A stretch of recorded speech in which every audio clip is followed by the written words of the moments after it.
Hello friends, नमस्ते। मैं हूं डॉक्टर मनोज, एक अरोमा थेरेपिस्ट, एक नेचुरोथेरेपिस्ट।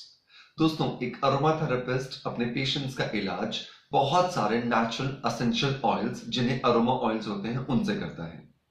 दोस्तों, इस चैनल पर हम लोग बात करते हैं skin care, hair care, health care, personality development और हीलिंग के बारे में। लेकिन एक सवाल जो बार बार बहुत सारी जगह पर कमेंट्स के माध्यम से या जो हमारी टीम है उनसे फोन के माध्यम से पूछा जा रहा है, क्या पिगमेंटेशन जाने के बाद वापस तो नहीं आएगा? क्या गारंटी है? तो यही एक सवाल जो मुझे बार बार मोटिवेट कर रहा था इस वीडियो को बनाने के लिए। तो आज थोड़ा सा टाइम निकालकर मैं आप सब लोगों के सामने हूं और चलिए शुरू करते हैं। सबसे पहले दोस्तों ये समझने की जरूरत है कि जो पिगमेंटेशन है, वो पिगमेंटेशन जो आपको बाहर दिखाई दे रहा है उसका रीजन बाहर नहीं है। उसका रीजन आपके बॉडी के अंदर है।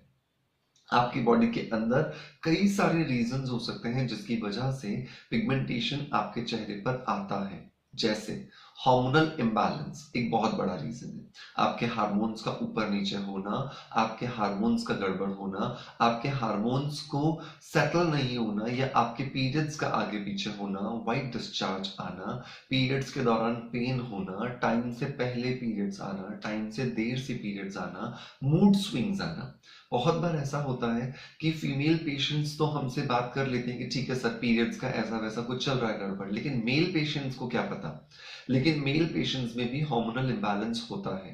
आपकी फिजिक, आपकी बॉडी, आपका मूड बिल्कुल क्लियर एक सिम्टम है कि आपके ब्रेन से कौन से केमिकल्स रिलीज हो रहे हैं। तो जो पहला रीजन होता है वो होता है हार्मोनल इम्बैलेंस।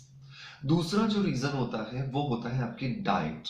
आपकी डाइट में आप क्या ले रहे हो, कितना आप प्रोटीन ले रहे हो, कितना मिनरल्स ले रहे हो, कितना विटामिन्स ले रहे हो, कितना फैट ले रहे हो, कितना कार्बोहाइड्रेट ले रहे हो, उसका सीधा सीधा इम्पैक्ट आपकी स्किन पर आने वाला है। तीसरा जो फैक्टर होता है वो होता है आपका एक्सरसाइज वाला फैक्टर। कितनी आप एक्सरसाइज करते हो, कैसी एक्सरसाइज कर रहे हो, कर भी रहे हैं कि नहीं कर रहे। बहुत सारे ऐसे रीजंस हैं जिसकी वजह से हमें पिगमेंटेशन आता है, राइट। अब आप इस पिगमेंटेशन के लिए जब कॉल करते हो या जब आप कमेंट लिखते हो तो आप ये कहते हैं कोई क्रीम बता दीजिए, कोई ऐसी चीज बता दीजिए जो हम लगा लें पिगमेंटेशन चला जाए। चला जाएगा, चला जाएगा, ठीक है। लेकिन जाने के बाद वापस जरूर आता है, क्योंकि अभी तक आपने इंटरनल रीजन के ऊपर काम नहीं किया है। और फिर आप एक्सपेक्ट करते हो कि कोई भी व्यक्ति, मैं ही नहीं, सामने कोई भी व्यक्ति है, वो आपको गारंटी दे दे कि पिगमेंटेशन वापस तो नहीं आएगा। ऐसा पॉसिबल नहीं होने वाला है। आप समझो, बिना कॉन्सेप्ट को समझे, बिना चीज को समझे अगर आप ये उम्मीद करते हो कि आपका पिगमेंटेशन वापस नहीं आएगा, तो कहीं ना कहीं आप उम्मीद ही गलत कर रहे हो, राइट। तो सबसे पहले आपको जो जो रीजंस हैं उन रीजंस को फाइंड आउट करने की कोशिश करनी है कि आपकी बॉडी में पिगमेंटेशन होने का क्या रीजन हो सकता है। वो रीजन फाइंड आउट करने के बाद फिर आपको उस रीजन के ऊपर भी और बाहर से भी, दोनों तरफ से काम करना है। हम सिर्फ बाहर से कुछ भी लगा करके रिजल्ट एक्सपेक्ट करने लगते हैं। रिजल्ट आते हैं लेकिन वो रिजल्ट ड्यूरेबल नहीं होते, वो रिजल्ट सस्टेन नहीं करते। Aroma therapy is the only therapy जो आपकी बॉडी के अंदर भी काम करती है और बाहर भी काम करती है, क्योंकि जब आप उसे बाहर लगाते हो तो उसकी खुशबू आपकी नाक से अंदर जाकर आपके ब्रेन में कुछ ऐसे केमिकल्स का जो इम्बैलेंस चल रहा होता है उसे बैलेंस करने की कोशिश करती है। लेकिन दैट टेक्स टाइम, उसे समय लगता है, उसे वक्त लगता है काम करने के लिए, क्योंकि वो कोई केमिकल नहीं है, वो कोई ऐसी चीज नहीं है कि आपने खाई और आपका दर्द 15 मिनट में दूर हो गया या आपका पिगमेंटेशन आधे घंटे में दूर हो गया। It's not like that, and it's not going to be happen with the aromatherapy. ऐसा अरोमा थेरेपी से नहीं होने वाला है।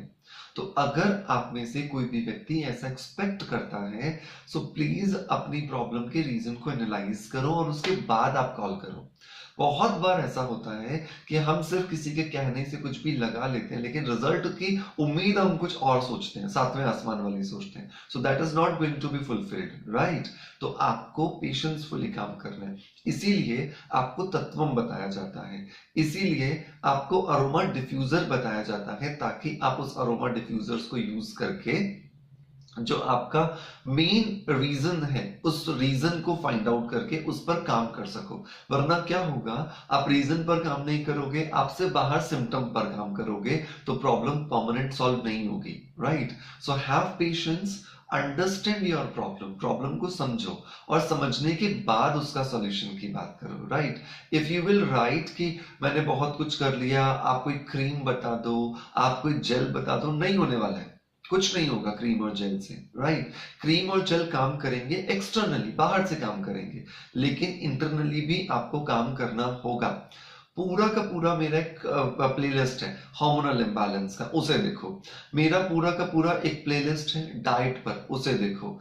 एक पूरा का पूरा प्लेलिस्ट है अरोमा थेरेपी क्या है, कैसे काम करती है, क्यों करनी चाहिए, क्या मेथड्स हैं यूज करने के, उसका एक प्लेलिस्ट है, उसे देखो। जब तक आप उनको गो थ्रू नहीं होगे, इस चैनल के माध्यम से जो नॉलेज मिल रहा है उसका बेनिफिट आपको 100% नहीं मिल पाएगा। सब्सक्राइब करना इजी है, मुझे नहीं चाहिए ऐसे सब्सक्राइबर्स जो समझते ही नहीं है कॉन्सेप्ट को। कॉन्सेप्ट को समझो आप, राइट, कि एग्जैक्टली क्या कहा जा रहा है।